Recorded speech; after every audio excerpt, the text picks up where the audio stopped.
Barack Obama announced 640,000 more jobs vanished in January.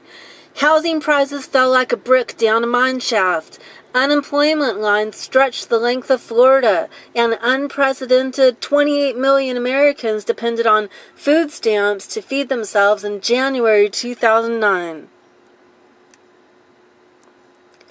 The U.S. accepted another 180,000 legal and illegal aliens last month in the United States, all of them in need of a job, all of them requiring housing, food, schools, medical, transportation, and thousands, including prison care. Obama signed an executive order on February 4th, 2009, where he directed $20.3 million for refugee and migration assistance to Gaza. He used money we don't have to bring hundreds of thousands of illegal refugees to the U.S., a country ill-prepared to accept them in our current state of bankruptcy. In addition, Congress never weighed on this. Another end run around the Constitution via executive order. This refugee bill stands apart from the 19,000 Iraqi refugees arriving in the U.S. from Bush's bill last year, equal to 1,500 refugees a month. While the media downgraded, dismissed, and fled the illegal alien issue throughout the presidential campaign cycle, historians in 2050 will write about its devastating destruction of the United States of America.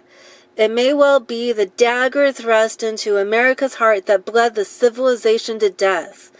Economist Edwin Rubenstein said, mass illegal migration may well be seen as the major culprit. The financial debacle started with unexpectedly high default rates and subprime mortgages, loans designed to increase home ownership among illegal aliens, minorities, and other low-income borrowers.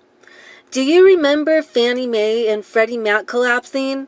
How about $700 billion in taxpayer money to buy up toxic subprime mortgages from private banks? The fraction of Hispanic and black mortgages in the subprime category is 2 to 3 times the corresponding figure for whites. Not surprisingly, the 4 states with the largest concentrations of Hispanic aliens are California, Florida, Arizona, and Nevada, accounted for 60% of all defaults in America in 2007. How many illegal criminal aliens gained these mortgages, replete with zero money down? Estimates number in the millions. Right now, the consensus is that the free market failed. Rubenstein said years of mass immigration have reduced the government's ability to fund these enormous sums. That's because illegal aliens are poorer, pay less tax, and are more likely to receive public benefits.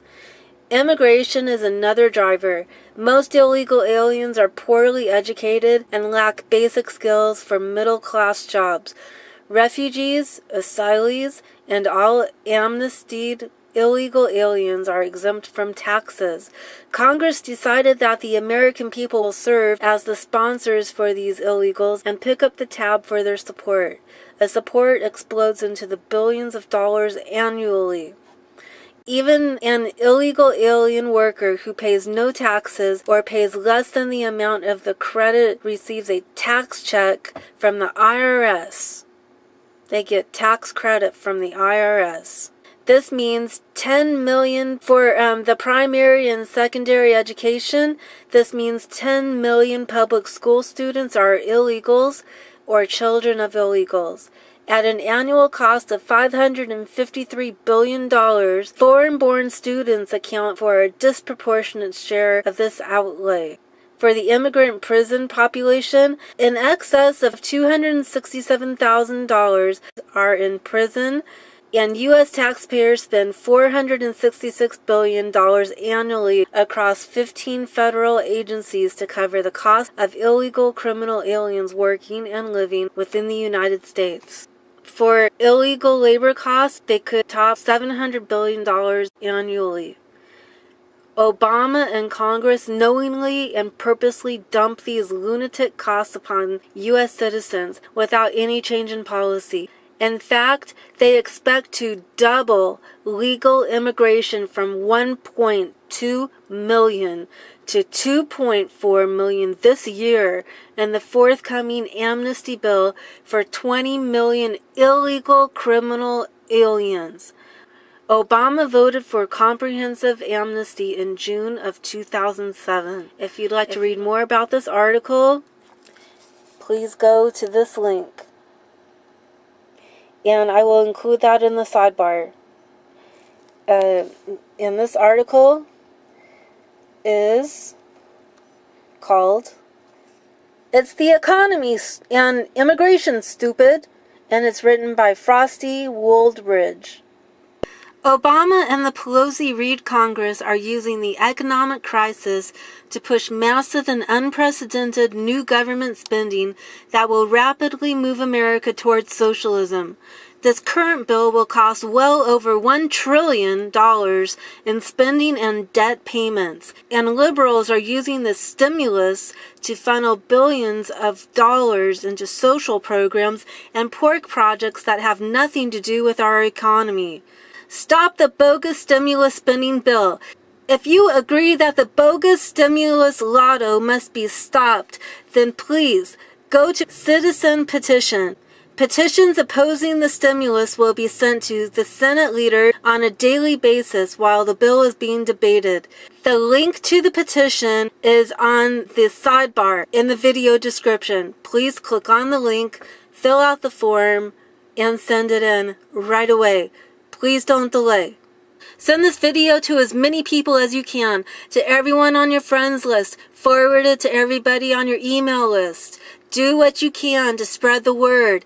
We need to let the politicians know that we will not stand for this. We need to tell them, we need to stand up to them and tell them no more spending. Can you assure the American people that there will be no pork barrel spending, none of these earmarks, these bridges to nowhere, these phony deals that are going on, that legislators won't be able to bury stuff for their districts, the stuff that's been so highly publicized? I can pledge to you that no earmark or any of that, any description you want to make of it, will be in the bill that passes the House. Flat. Absolute, flat out. And you think you got the support? Because, you know, this is the bread and butter for a lot of your members, Democrats and Republicans. There will be no earmarks in the economic recovery package that passes the House.